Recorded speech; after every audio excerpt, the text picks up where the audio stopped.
Good evening and welcome to Plaid Stallion's Toy Ventures. I'm your host, Brian, and hey, happy Halloween.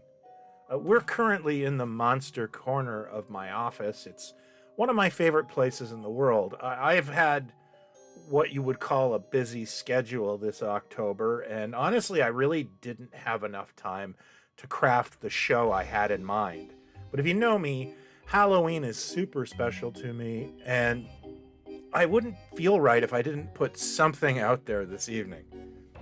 I've been a monster kid since before I can remember, so I thought I'd use this time to share some pickups, thoughts, and some thanks at the end. Over the past year and a bit, I've been picking up some oddball monster toys to showcase, hopefully in October, and well, that really didn't work out so good, so I thought it would allow me to put this into some sort of Halloween special of sorts, minus Paul Lynn, sadly. So let's get down to the monsters, shall we?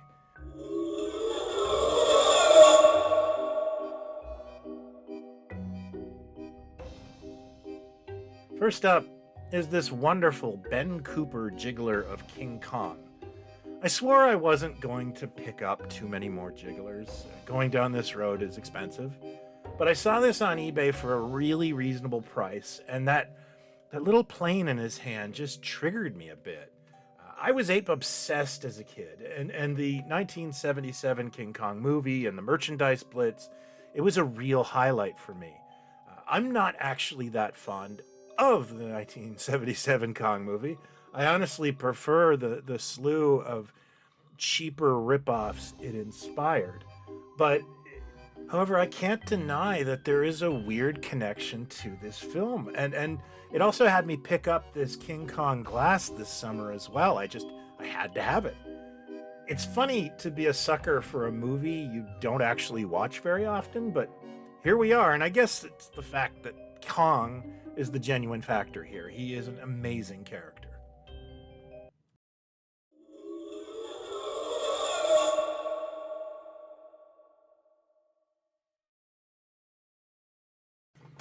Also picked up this wonderful Mark of the Astro Zombies 8-inch figure by my friend Brent of BrentzDollz. This is an officially licensed figure. It is based on the Astro Zombies sequel, something I haven't seen, but I am a huge fan of the original. And seeing as I licensed the official Tura Satana figure, I felt like it was important I have one, and I'm really glad I picked it up. It's great. Brent does amazing stuff. Brent does these kind of fun micro runs of figures, and he tends to fixate more on horror characters, and that's just fine with me. I absolutely cannot get enough 8-inch monster dolls, obviously.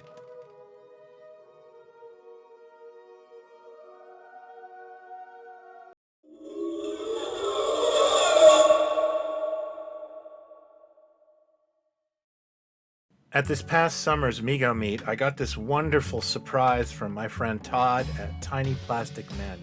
And this was like an unpainted 3 3/4 inch version of Nigo's Mad Monsters, The Horrible Mummy. And if you guys know anything about me, I love 3 3/4 action figures, and I love Nigo. So getting one of these was really cool. And I actually appreciated that he came unpainted because I really wanted to go to town with him on my airbrush. It hasn't happened yet, but in the meantime, Todd also sent me a painted version of the Mummy, and this thing is just amazing. He threw this in a package he was sending me, and I'm so glad I looked through the wrappings. This is such a wonderful item, and now it gives me the excuse to paint the other Mummy in a different way. I think I might paint him more along the lines of an AHI or Lincoln Mummy. I'm really in awe of this piece, and we're going to have a little bit more to talk about Tiny Plastic Man in the coming months.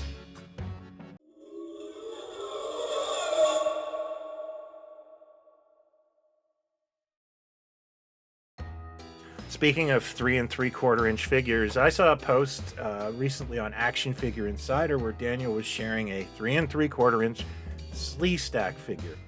And I originally hoped this was finally coming out by, Super 7 or Funko or something.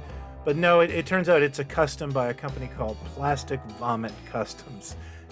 However, I can tell you this figure is far from vomit. It is quite excellent. I've always wanted Sleestak toys. It's something I think a lot of us do want, and it's strange that we've never gotten them. But this little 3 3/4 inch action figure will be a mainstay in my collection. When I was scrolling through Plastic Vomit Customs Instagram, I noticed that they also do Wisely and Enoch of the Altrusions, and yeah, I think I'll be picking one of those up in the next couple of months.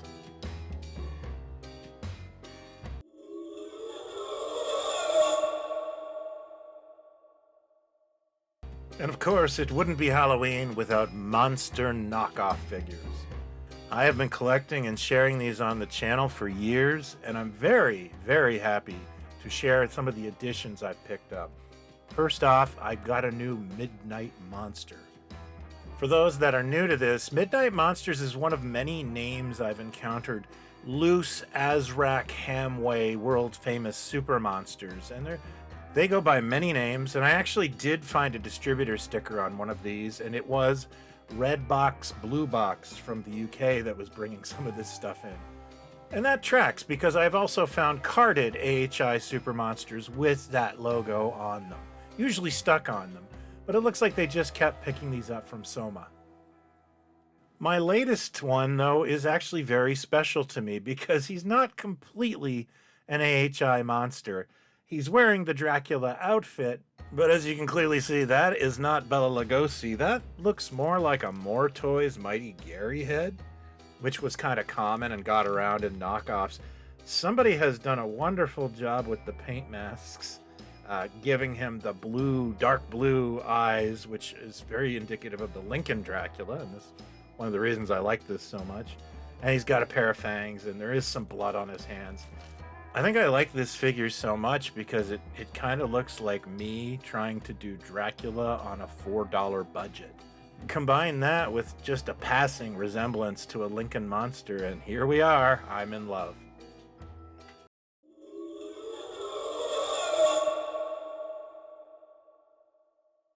And my big Halloween 2024 reveal would be these insane figures I've been grabbing called Groovy Ghouls. And when I saw them, I flipped out and I had to negotiate for them. And eventually I've ended up with 3 of them. And they are the craziest use of discarded figures I've ever seen. Essentially, they're monsters and apes in matching uniforms. And the ape actually does have a guitar. So I guess they were trying to sell this as a band. It's very camp. It's very weird. I love the header card. It's so magical. And let's just go through the team here. I've got a Dracula. He is wearing, looks like an AJ hat, like a fishing hat. And he's got some wonderful brass buttons on his vest and on his pants. They're very spangly, as if to kind of get him with this like glam thing, I guess. Like I said, this is a Planet of the Apes soldier ape. The head is painted very strangely with bloodshot eyes and blood coming out of his mouth. He is also just so covered in brass buttons. It's unusual. They're just all over the place, like he went crazy with the bedazzler. And he comes with this tiny guitar that, honestly, that looks like it's meant for a Christmas tree. It's so small. But the one that really, really grabbed me in this set is the Frankenstein. He is unusual. I've never seen a Frankenstein that basically had almost no green paint on him at all. His head is just cast in basically flesh. It's the most unusual Frankenstein I've ever owned from AHI, and that's saying a lot. This one is just the whole reason that I bought the other 2 was to get to him. And unfortunately, it didn't make it here, but I actually did buy a 4th one. It is a Wolfman. It's an AHI Wolfman, same outfit, and I'll share it when it arrives. These are like an insane fever dream to me. I can't believe they're real, but they absolutely are.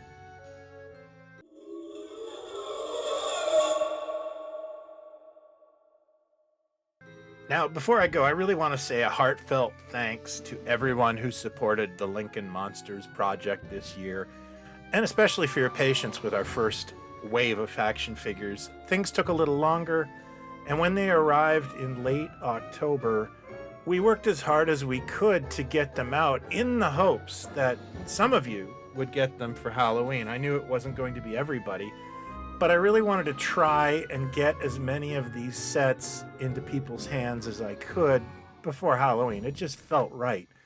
And luckily it seems to have worked. And I was rewarded this morning with a Facebook cascade of photos from people enjoying their sets and really having fun with it. And I've said it before, and it sounds like a cliche, but these really aren't real until they're in other people's collections and they're sharing them. And this has just been an absolutely fantastic Halloween for me. The Lincoln Project is one of the best collaborative efforts I've ever been involved in. And seeing this morning was just so absolutely redeeming. And I thank every single person who shared them.